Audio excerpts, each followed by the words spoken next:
Mummy, ಇದೆಲ್ಲ ಯಾವಾಗ ಸರಿ ಹೋಗುತ್ತೆ? ಗೊತ್ತಿಲ್ಲ,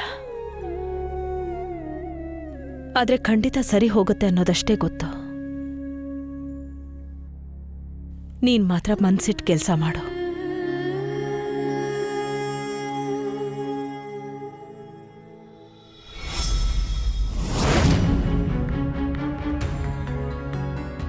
ಅಯ್ಯೋ, ನೇಮ್ ಪ್ಲೇಟ್ ನೀವೇ ತೆಗೆದ್ಬಿಟ್ರಾ? ಅಲ್ಲ, ನಾನು P1ಗೆ ಹೇಳಿದ್ದೆ. ಎನಿವೇ, ನೀನು ನಿನ್ನ ಕ್ಯಾಬಿನ್ವರೆಗೂ ಹೋಗಿದ್ಯಾ ಅಂದರೆ ಖಂಡಿತ ನಿಮ್ಮ ಸೊಸೆ ಲೆಟ್ ಮಿ ಕರೆಕ್ಟ್ ಮೈ ಸೆಲ್ಫ್, ನಮ್ಮ ಕಂಪನಿಯ ಫ್ರೆಶ್ ಟ್ಯಾಲೆಂಟ್ ಮಿಸಸ್ ತುಷಾರ್ ಅವ್ರನ್ನ ಭೇಟಿ ಆಗಿರಲೇಬೇಕಲ್ವಾ? Yes, I met her way before you did. ಸಖತ್ತಾಗಿದೆ ಅಲ್ವಾ? ಯಾವ ಕೆಲಸನ ನಾನು ಮಾಡ್ತಿದ್ನೋ ಈಗ ಅದನ್ನ ನನ್ನ ಸೊಸೆ ಮಾಡ್ತಾಳೆ. ಹೇಗಿದೆ ಅಂದ್ರೆ ನಿನ್ನ ಕಂಪನಿಲಿ ನಮ್ಮ ಮನೆಯವರಿಲ್ಲದೆ ಕೆಲಸನೇ ಆಗಲ್ಲ ಅನ್ಸುತ್ತೆ. ಈಗ ನೋಡು, ನನ್ನ ಮನೆಯವರೇ ರೀಪ್ಲೇಸ್ ಮಾಡಿದ್ದಾರೆ. ಯಾರೋ ಜೂನಿಯರ್ ಧನಂಜಯ್ ಅಲ್ಲ. ಡೋಂಟ್ ವರಿ, ನಾವಿಲ್ಲಿ ಇರುವಾಗ ನಿನ್ನ ಕಂಪನಿ ಬಗ್ಗೆ ಚಿಂತೆ ಮಾಡೋ ಅವಶ್ಯಕತೆ ಇಲ್ಲ. ಆದರೂ ಒಪ್ಪಲೇಬೇಕು ಬಿಡು. ನಿನ್ನ ಮುಂದೆ ಎಷ್ಟು ಜನ ಬಂದು ಹಾಗೆ ಹೊರಟೋದ್ರು, ಯಾರೂ ನಿಂತಿಲ್ಲ, ಕಾವ್ಯ ಒಬ್ಬಳನ್ನ ಬಿಟ್ಟು.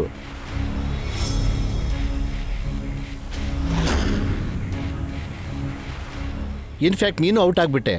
ಆದರೆ ಕಾವ್ಯ ಇನ್ನೂ ಈ ಕಂಪ್ನಿ ಎಂಪ್ಲಾಯ್. ಅದ್ಭುತ ಅಲ್ಲ? I must say you are a very lucky man. ನಿನ್ನ ಸುತ್ತಮುತ್ತ ಇರೋ ಹೆಂಗಸರು ಹೇಗೆ ಬೆಳೀತಾ ಇದ್ದಾರೆ ಅಂದರೆ, ಅದು ನಿನ್ನ ಸ್ಪೆಷಲ್ ಫ್ರೆಂಡ್ ಕಾವ್ಯ ಆಗಿರಲಿ ಅಥವಾ ನಿಮ್ಮ ಸೊಸೆ ಖುಷಿ. ಎನಿವೇ, ಇದನ್ನು ತಗೋ, ಇದು ನನ್ನ ರೆಫರೆನ್ಸ್ ಲಿಸ್ಟ್. ಇದ್ರ ಬೇಸಿಸ್ ಮೇಲೆ ನಿನಗೆ ಒಂದಲ್ಲ ಒಂದು ಕಡೆ ಕೆಲಸ ಸಿಗುತ್ತೆ. ಐ ಮೀನ್, ನೀನು ಈ ಕಂಪ್ನಿಗೋಸ್ಕರ ಎಷ್ಟೊಂದು ವರ್ಷಗಳನ್ನು ಮೀಸಲಾಗಿಟ್ಟಿದ್ದೆ. ಅಫ್ಕೋರ್ಸ್ ಅದಕ್ಕೆ ಬದಲಾಗಿ ಇಷ್ಟಾದರೂ ಮಾಡಲೇಬೇಕಲ್ವ ನಿನಗೋಸ್ಕರ?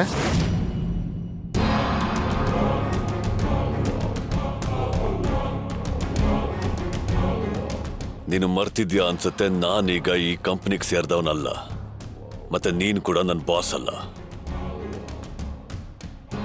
ಸೊ ಪೋಸ್ಟ್ಗೆ ನಾನು ಗೌರವ ಕೊಡಬೇಕಾಗಿಲ್ಲ, ಮತ್ತೆ ನಿನ್ನ ಏಜ್ಗೆ ಗೌರವ ಕೊಡೋದಕ್ಕೆ ನೀನು ಲಾಯಕ್ಕಾಗಿಲ್ಲ. So mind it. ಮತ್ತೆ ನಿನ್ನ ಈ ರೆಫರೆನ್ಸ್ ಲಿಸ್ಟ್ ಇದು ನೀನು ನಿನ್ನ ಹತ್ರನೇ ಇಟ್ಕೋ.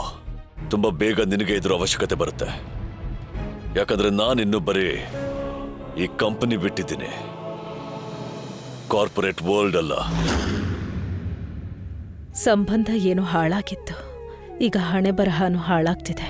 ದೇವ್ರ ದಯೆಯಿಂದ ಇವ್ರಿಗೆ ಬೇರೆ ಯಾವುದಾದ್ರೂ ಒಳ್ಳೆ ಕೆಲಸ ಸಿಗ್ಲಿ, ಅದರಿಂದ ಖುಷಿನೂ ತನ್ನ ಕೆಲಸನ ನಿರಾಳವಾಗಿ ಮಾಡ್ಬೋದು.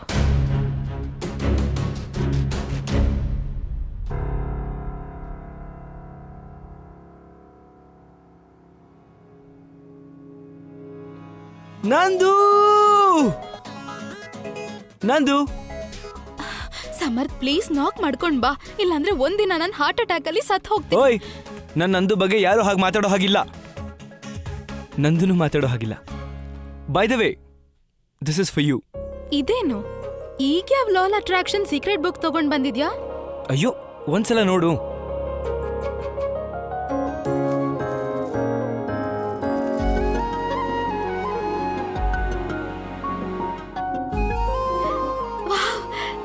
It's so pretty.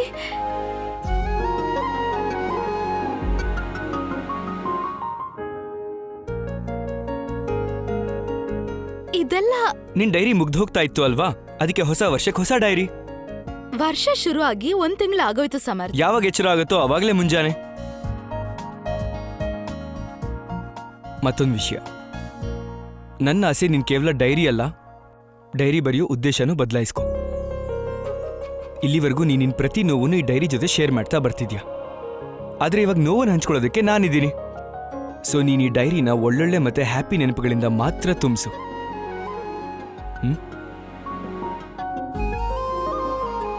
ಹ್ಯಾಶ್ಟ್ಯಾಗ್ ನೀನ್ ಎಲ್ಲ ಬರ್ದಿಲ್ಲ ಅಂದ್ರೂ ನಡೆಯುತ್ತೆ, ಆದ್ರೆ ಏನೇ ಬರೆದ್ರು ಹೇಗಿರ್ಬೇಕು ಅಂದ್ರೆ, ಫ್ಯೂಚರಲ್ಲಿ ನೀನೇನಾದ್ರೂ ಅದನ್ನ ಓದಿದ್ರೆ ನಿನ್ ಮುಖದಲ್ಲಿ ಒಂದು ಒಳ್ಳೆ ಸ್ಮೈಲ್ ಬರಬೇಕು.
As you all know, company ಹೊಸ ಪಾಲಿಸಿ ಪ್ರಕಾರ ಈಗಿಂದ ನಮ್ಮ ಎಲ್ಲ ಹೊಸ ಪ್ರಾಜೆಕ್ಟ್ಗೂ ನಾವು ನ್ಯೂ ಟ್ಯಾಲೆಂಟ್ಸ್ನ ಅಪಾಯಿಂಟ್ ಮಾಡ್ಕೋತಾ ಇದ್ದೀವಿ. ಆ್ಯಂಡ್ ಹ್ಯಾಪಿ ಟು ಅನೌನ್ಸ್, ನಮ್ಮ ಸಮ್ಮರ್ನ 2023 ಪ್ರಾಜೆಕ್ಟ್ನ ಹೆಡ್ ಯಾರು ಅಂದರೆ ಮಿಸ್ಸಸ್ ಖುಷಿ ತುಷಾರ್.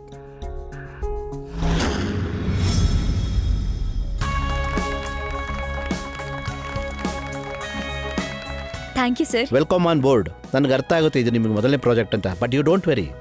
ಈ ಪ್ರಾಜೆಕ್ಟಲ್ಲಿ ನಮ್ಮ ಕಂಪನಿಯ ತುಂಬ ಟ್ಯಾಲೆಂಟೆಡ್ ಆದ Miss Abhilasha Patel, Mister Kiran Kumar and of course Miss Kavya ಅವರು ನಿಮಗೆ ಅಸಿಸ್ಟ್ ಮಾಡ್ತಾರೆ.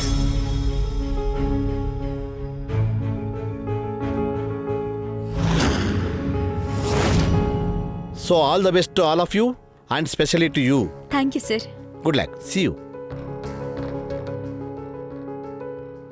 ತುಂಬಾ ಖುಷಿ ಆಗ್ತಿರ್ಬೇಕಲ್ಲ ನನ್ ತಲೆ ಮೇಲೆ ಕೂತ್ಕೊಂಡು.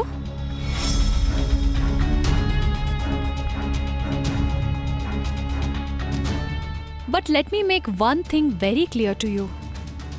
ಜಸ್ಟ್ ಬಿಕಾಸ್ ನಿನಗೆ ವನರಾಜ್ ಪೊಸಿಷನ್ ಸಿಕ್ಕಿದೆ ಆಸ್ ಅ ಪ್ರಾಜೆಕ್ಟ್ ಹೆಡ್, ಇದರರ್ಥ ನೀನು ನನ್ ಬಾಸ್ ಅಂತ ಅಲ್ಲ.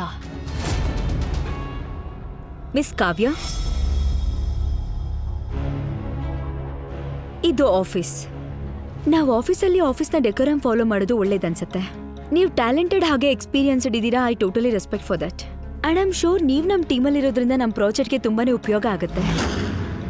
So let's just concentrate on our project. ನಾನು ನನ್ನ ಪ್ರೊಫೆಷನಲ್ ಲೈಫ್ ಮತ್ತು ಪರ್ಸ್ನಲ್ ಲೈಫ್ನ ಬೇರೆ ಆಗಿರ್ತೀನಿ, ಹಾಗೆ ನಿಮ್ಮಿಂದ ಅದನ್ನೇ ಎಕ್ಸ್ಪೆಕ್ಟ್ ಮಾಡ್ತಿದ್ದೀನಿ. So let's not bring a personal issues into our profession. Team ಅಂದಮೇಲೆ ಟೀಮ್ ಥರ ಕೆಲಸ ಮಾಡೋಣ. No way. ನಾನ್ ಮಿಸ್ಟರ್ ಧನಂಜಯ್ ಜೊತೆ ಮಾತಾಡಿ ನನ್ನ ಟೀಮ್ನ ಚೇಂಜ್ ಮಾಡ್ಕೋತೀನಿ. What ever you like Kavya. But in case ಆ ಥರ ಏನಾದರೂ ಆಗಲಿಲ್ಲ ಅಂತಂದ್ರೆ ಆಗ ನಾನು ಇವಾಗ ಹೇಳ್ತಿರೋ ಮಾತುಗಳನ್ನ just keep that in mind.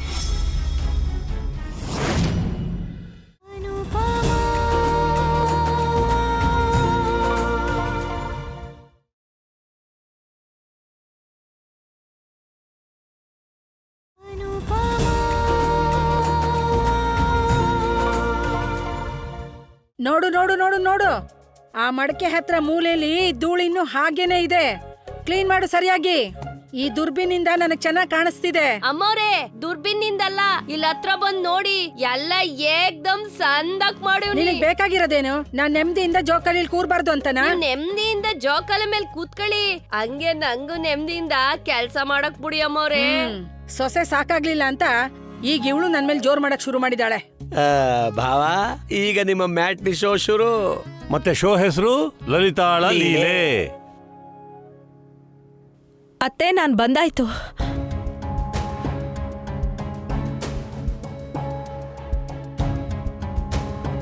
ಒಳ್ಳೇದಾಯ್ತು ನೀನ್ ಬಂದಿದ್ದು. ಈ ಜಮುನಾ ಅಂತೂ ನನ್ ತಲೆ ಕೆಡಿಸ್ಬಿಟ್ಟಿದ್ದಾಳೆ. ಮೊದಲನೇ ದಿನನೇ ಎದುರುತ್ರ ಕೊಡ್ತಿದ್ದಾಳೆ. ನೋಡಿ ಅಕ್ಕ, ಅಮ್ಮವ್ರು ನಂಗೆ ನೆಮ್ಮದಿಯಾಗಿ ಕೆಲ್ಸ ಮಾಡಕ್ಕೂ ಬಿಡ್ತಿಲ್ಲ. ಅಕ್ಕ ಮತ್ತೆ ಜಮುನಾ ಮಧ್ಯೆ ಜಗಳ. ಇದರಲ್ಲಿ ಯಾರು ಗೆಲ್ಬಹುದು? ಅನುಪಮ ಈ ಜಗಳನ ನಿಲ್ಸೋಕಾಗತ್ತಾ? ಅನುಪಮ ಮನೆ ಶಾಂತಿ ಮರುಸ್ಥಾಪನೆ ಮಾಡ್ತಾಳ. ಅದಕ್ಕಾಗಿ ನೀವು ನೋಡ್ಲೇಬೇಕು ಲಲಿತಾಳ ಲೀಲೆ. ಕೇಳಿಸ್ತಾ? ನನ್ನ ಆಡ್ಕೋತಿದಾರೆ ಇಬ್ರು. ನಿನ್ ಸೊಸೆ ಇವಳನ್ನ ಪೂರ್ತಿ ದಿನ ಕೆಲ್ಸಕ್ಕೆ ಇಟ್ಕೊಂಡಿದ್ದಾಳೋ ಇಲ್ಲ ಉಲ್ಟಾ ಸೀದಾ ನನ್ಗೆ ಉತ್ತರ ಕೊಡೋದಕ್ಕೋ? ಮೊದ್ಲು ನನ್ ಮಗನ್ ಕುರ್ಚಿ ಕಿತ್ಕೊಂಡ್ಲು, ಇವಾಗ ಇವಳನ್ನ ನನ್ ತಲೆ ಮೇಲೆ ಕೂರಿಸ್ಬಿಟ್ಲು. ಹಾಗ್ ನೋಡ್ಬೇಡ. ನೀನೇನು ಹೇಳಲಿಲ್ಲ ಅಂದ್ರೆ ನಂಗೇನು ಗೊತ್ತಾಗಲ್ಲ ಅಂತ ತಿಳ್ಕೊಬೇಡ. ನಂಗೆಲ್ಲ ಗೊತ್ತಿದೆ. ನನ್ನ ಮಗ ನನ್ನಿಂದ ಯಾವ್ದನ್ನು ಮುಚ್ಚಿಡಲ್ಲ. ಅಲ್ಲೇನೇನ್ ರಾಮಾಯಣ ಆಯ್ತು ಅನ್ನೋದನ್ನ ಅವ್ನು ನನ್ಗೆ ಫೋನ್ ಮಾಡಿ ಹೇಳ್ದ. ಅವನೇನು ಮಾತಾಡಲ್ಲ ಅಂದ್ರೆ ಅದ್ರರ್ಥ ಇದೆಲ್ಲ, ನೀವಿಬ್ರು ನಿಮ್ಗಿಷ್ಟ ಬಂದ ಹಾಗೆ ಮಾಡ್ಬೋದು ಅಂತ. ಅಯ್ಯೋ, ಜೊತೆಲಿರಕ್ ಇಷ್ಟ ಇಲ್ಲ ಅಂದ್ರೆ ಇರ್ಬೇಡಿ. ಅವನ್ನಾದ್ರೂ ನೆಮ್ಮದಿಯಿಂದ ಬದುಕೋದಕ್ ಬಿಡಿ.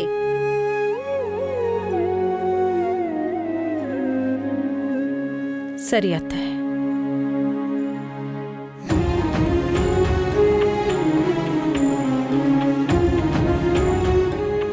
ಮೊದ್ಲು ನನ್ ಮಗನ್ ಮನೆ ಕಿತ್ಕೊಂಡ್ರು, ಆಮೇಲೆ ಕೆಲ್ಸ, ಮತ್ತೀಗ ಕುರ್ಚಿ. ಈ ಅತ್ತೆ ಸೊಸೆ ಇಬ್ರು ಸೇರ್ಕೊಂಡು ನನ್ ಮಗನ್ ಹಿಂದೆ ಬಿದ್ದಿದ್ದಾರೆ.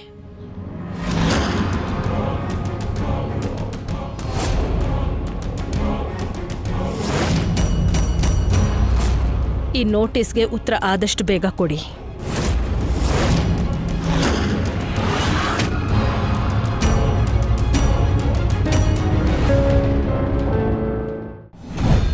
ಉತ್ತರ ಕೊಡ್ಲೇಬೇಕು. ಸರಿಯಾದ ಉತ್ತರ.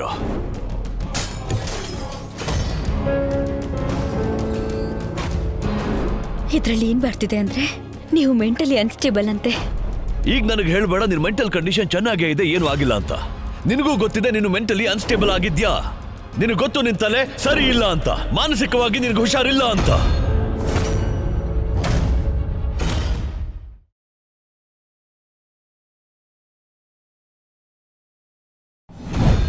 ಉತ್ತರ ಕೊಡ್ಲೇಬೇಕು, ಸರಿಯಾದ ಉತ್ತರ.